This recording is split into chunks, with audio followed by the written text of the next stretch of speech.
hit for our local hospitality industry. Hotel workers are on strike during the busy July 4th holiday. And paying more at the pump. Why California gas prices have risen once again.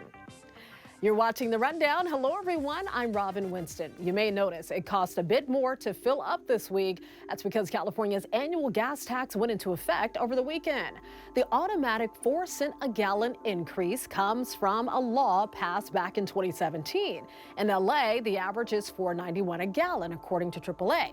The state says most of the tax money goes to fix potholes and rebuild roads. If you have a flight out of LAX this month, listen up. LAX officials predict July will be the airport's busiest month for travel season, and it all kicks off with an estimated 3 million passengers expected during the 4th of July travel period. Let's just say you have a lot of company out there. Air travel records were already broken at the start of the weekend, and it's expected to be at or near capacity later this week as people begin their journey home. AAA says despite having to pay 40 to 50% more for flights, the demand isn't slowing down. We also know people are looking to take more generational trips with families, take some of those larger trips that maybe they had to put off. So, across the board, it's a good sign, certainly, that travel is coming back. We're also starting to see some relief after last week's chaos at airports all across the country. Severe weather meant many aircraft and crews were left out of position, leading to thousands of delays and cancellations. The transportation secretary says the Biden administration is working to help reduce these type of problems in the future. And LAX is going greener. The sale of single-use plastic water bottles is now banned at the airport. So that means you will not be able to buy plastic water bottles in terminals, but airport officials are encouraging passengers to bring reusable water bottles that can be filled at hydration stations. Don't forget, the airport's goal is to eventually be zero waste by 2045. We can do it. Thousands of local hospitality workers are on strike this week. The Southern California union that represents them is demanding better compensation and benefits. So this weekend we saw members with Unite Here Local 11 striking at hotels all across the region, including at the Sheraton in Universal City. The union represents room attendants, cooks, dishwashers, front desk agents, and servers at 62 hotels across LA and Orange counties. From Dana Point to downtown LA, thousands of hotel workers are on strike for one fundamental reason, and that is that they believe, as we do, that workers who work in LA need to be able to live in LA. The coordinated bargaining group released a statement saying in part they've offered wage increases and guaranteed continuing employees current health care and pension contributions. It went on to say the union is focused on its political agenda. A reminder for anyone who's headed to the beach to celebrate the 4th of July, marine officials say if you see any sick sea lions, don't go near them. If you do spot one, they say you should give them at least 50 feet of space.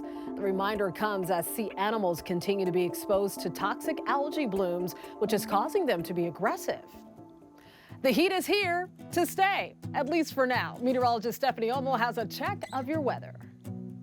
Big ridge of high pressure over the west has resulted in much warmer temperatures, hot temperatures, especially across our inland locations, and that pretty much continues starting up the week. But we can expect some changes as the week carries on. So what we have here is this high pressure system overhead, again, resulting in this big warm up. Eventually, this high pressure system begins to slide its way further to the south, and therefore we start to get a little bit of relief as we head into the next several days or so, especially across our inland locations. Meanwhile, along the coast, we've been dealing with that marine layer, keeping those temperatures on the cool side.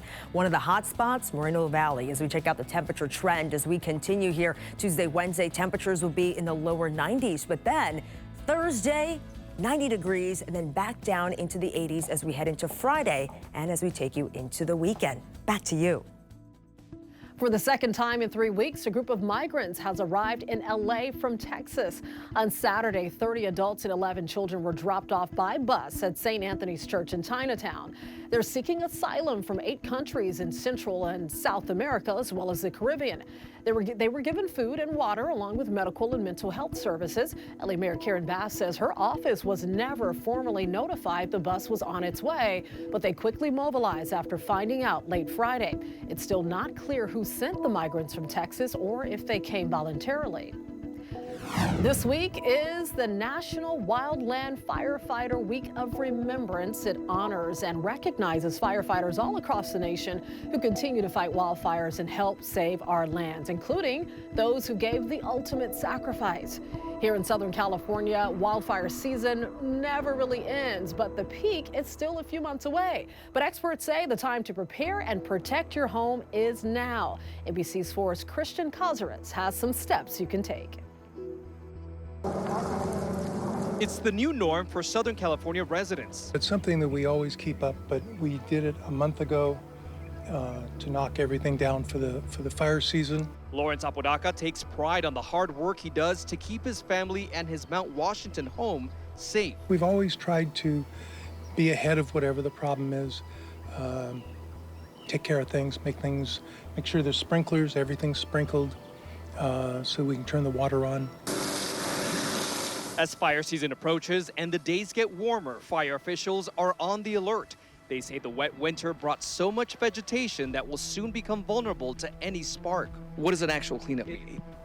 Cleaning this up would be very labor intensive. It would take a lot of work to be able to clean this up. Yeah, it's talking about removing any dead vegetation, anything that's not ornamental, and even ornamental vegetation in a drought type of condition that has not been maintained can also become a fuel. The LA City Fire Department warning about the high-risk neighborhoods for fire danger in areas like the Santa Monica Mountains and the San Fernando Valley.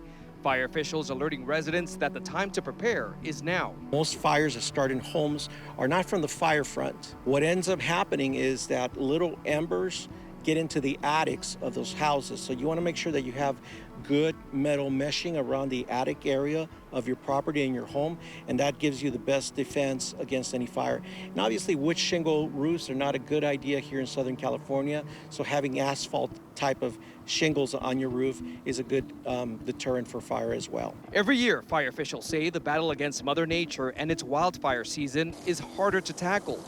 They are adding more equipment, including helicopters and additional command centers if needed. But the best tool is for us to be prepared. We've already done it with ours. A bidding war took place for a tiny house in an unusual location. It's on the side of a bridge in Alhambra. Yeah, right on the side of a bridge, like literally. Check this out. Someone bought this house for $430,000, and that's actually $180,000 over the original asking price. This one-bedroom, one-bath home overlooks the Alhambra Wash. It's been there for more than 70 years, and it's only 450 square feet. It has a rooftop patio right next to the bridge, so yes, there's a view. But it does not have a parking space, and no word on who bought the place. But I can't wait to see what they're going to do with it. The homeless crisis in LA was a main topic during a cultural festival panel in New Orleans, where Mayor Karen Bass was in attendance. 2,000 people died on the streets in LA last year. 22 people died in the first 3 months on our transit system. Our folks are dying every day, and we have to intervene because it is an emergency. It's a humanitarian crisis. Mayor Bass was among 4 black mayors participating in a roundtable discussion at the Festival of Culture. The annual festival kicked off Friday. It's reported to bring in millions for the New Orleans economy, and it's in its 29th year. The Essence Festival highlights black culture, music, and empowerment. This year, there was a special tribute commemorating 50 years of hip-hop. Thousands of people watched a patriotic drone show at Hansen Dam over the weekend. 500 drones lit up the sky. This is so cool. The colorful, high-tech displays included a variety of iconic LA images. It was all set to music. LA City Council member Monica Rodriguez sponsored the event. She says she wanted a safer and environmentally friendly alternative to fireworks. It's just for an area like ours, which has high fire severity, I wanted to introduce something different. We did so last year, but tonight's show was even more spectacular. Several other 4th of July events will also have drone shows instead of fireworks. That includes the Block Party at Gloria Molina Grand Park. Harrison Ford is back in the spotlight, taking the #1 spot at the weekend box office. I'm retiring. Well, in that case, what are we drinking? Same for the goddaughter. Indiana Jones and the Dial of Destiny topped the box office, bringing in more than $60 million this weekend. It's the 5th installment of the Indiana Jones franchise that spanned more than 40 years. Spider-Man Across the Spider-Verse finished second, followed by Elemental, No Hard Feelings, and the new Transformers movie. You might be in for a bit of a history lesson if you watch the new Indiana Jones film without giving anything away or giving any spoilers. It turns out the Dial of Destiny that Indiana is trying to protect is based on a 2,000-year-old real-life artifact. It's believed to be the earliest surviving mechanical computing device that's currently on display at the National Archaeological Museum in Athens. The largest collection of Disney Parks memorabilia is going up for auction, but before bidding begins, there's a preview of the more than 1,500 items for sale, and they're all on display at the Burbank Mall. The auction also includes animatronic ghosts from the Haunted Mansion attraction, a vehicle from the Peter Pan ride, and a 1917 Model T moving van from the original Main Street area. Collector Joel McGee says he always had a passion for Disney. I acquired these for myself because I had a passion for Disney, and I'm one of those guys that's go big or go home, and if you don't have the biggest, then it ain't the best. That's how you do it. Go big or go home. The exhibit runs through July 16th and the auction begins July 17th. Go on over and check it out. You can always get news and weather updates on the NBCLA app and our website, NBCLA.com. And be sure to tune into Today in LA on NBC4 weekdays 4 to 7 a.m. I'll be helping you get around with traffic reports throughout the morning. I'll see you next time on The Rundown.